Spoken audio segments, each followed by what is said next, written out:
13 సార్లు. వివేకానంద రెడ్డి హత్య కేసు విచారణలో భాగంగా అవినాష్ రెడ్డి ఇళ్ళు, కార్యాలయాలు, ఇంకా మిగతా వాళ్ళ ఇళ్లలో సోదాలు.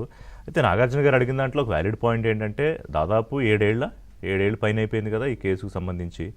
మరి ఇప్పుడు ఆ 4-5 కోట్ల గురించి ఇప్పుడు ఎలా మనీ లాండరింగ్ జరిగింది, ఇప్పుడు ఎలా ట్రాన్సాక్షనింగ్ రూట్ జరిగింది అనేది కొంత ఆశ్చర్యంగానే అనిపిస్తుంది. బట్ ఎనీవే విచారణ సంస్థలు వాటి పని చేస్తాయనుకోండి.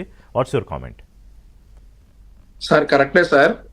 నాగార్జున గారు చెప్పిన దానిలో కూడా వాస్తవం ఉంది. అయితే మనకు సంబంధించినటువంటి చట్టాలు అలా ఉన్నాయి కాబట్టి సార్ ఇప్పుడు ఇంకొక చిన్న ఎడిషన్ సార్. ఇందాక యామిని గారు చెప్పినటువంటి విషయాలన్నిటి మీద ఒక చిన్న ఎడిషన్ ఏంటంటే, మేడం చెప్పినటువంటి అక్రమాలన్నిటికీ మూల కారకుడైనటువంటి పిఎస్ఆర్ ఆంజనేయులు గారి ఇంట్లో పెళ్లికి మరి కోయిన్సిడెన్స్ అనుకోలేమనుకోలో కానీ ఈ రోజు జగన్మోహన్ రెడ్డి గారు అటెండ్ అవుతున్నారట.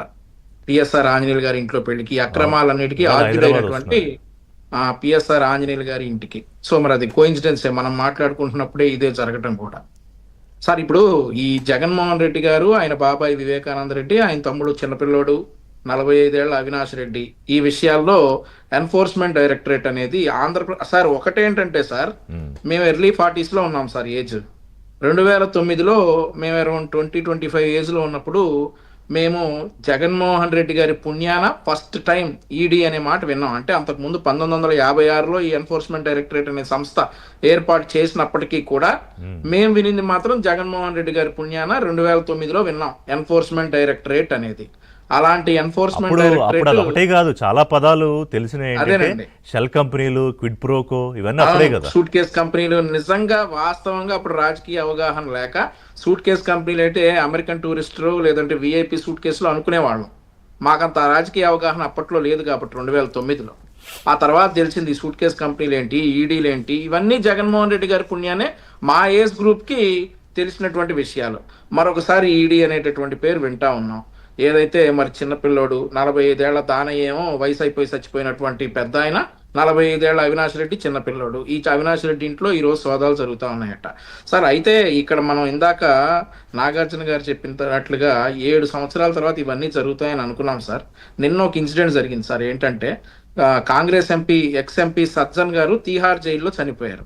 ఆయన తీహార్ జైల్లో ఎందుకున్నారంటే సార్, ఇందిరాగాంధీ సిక్కుల ఊచకోత అది జరిగి ఎప్పుడు 80s లో జరిగింది సార్. దానికి ఆయనకు శిక్ష 2018లో పడింది సార్. ఆ 2018లో శిక్ష అనుభవిస్తున్నటువంటి సజ్జన్ గారు నిన్న అనారోగ్యంతో చనిపోయారు. సో అలాగా డెఫినెట్లీ మనకి సత్యమేవ జయతే అనేటటువంటి విషయం సార్. అది డెఫినెట్లీ ఈ వివేకానంద రెడ్డి గారి హత్య కేసులో దీని వెనక ఉన్నారు ఎవరు ఏంటి అనే విషయాలు అయితే ఎప్పటికైనా కానీ బయటకు వస్తాయి. వీళ్ళందరూ శిక్ష అనుభవిస్తారు. ఫాలో అప్ చేస్తున్నట్టు ఏం లేదు కదా, అంటే మీ వైపు నుంచి లేదు సార్. అది ఎందుకు అనుకోవాలి సార్ ఫాలో అప్ చేయట్లేదు అనేసి. ఎన్నో ఉంటాయి సార్, బయటికి చెప్పే కొన్ని ఉంటాయి, చెప్పుకోండి కొన్ని ఉంటాయి సార్. ఓకే, సో యామిని గారు, ఇప్పుడు యామిని గారు అంటే మీరేదో బీజేపీ ప్రతినిధి కాబట్టి మిమ్మల్ని ఏదో కార్నర్ చేసేయాలని నేను అనుకోవట్లేదు. సరే, సిబిఐ ఈడీ విషయంలో ప్రతిపక్షాలు కేంద్ర ప్రభుత్వాన్ని విమర్శించడం ఇవన్నీ, కానీ ఇక్కడ టెక్నికల్గా చూస్తే ఆశ్చర్యకరమైన అంశం ఏంటంటే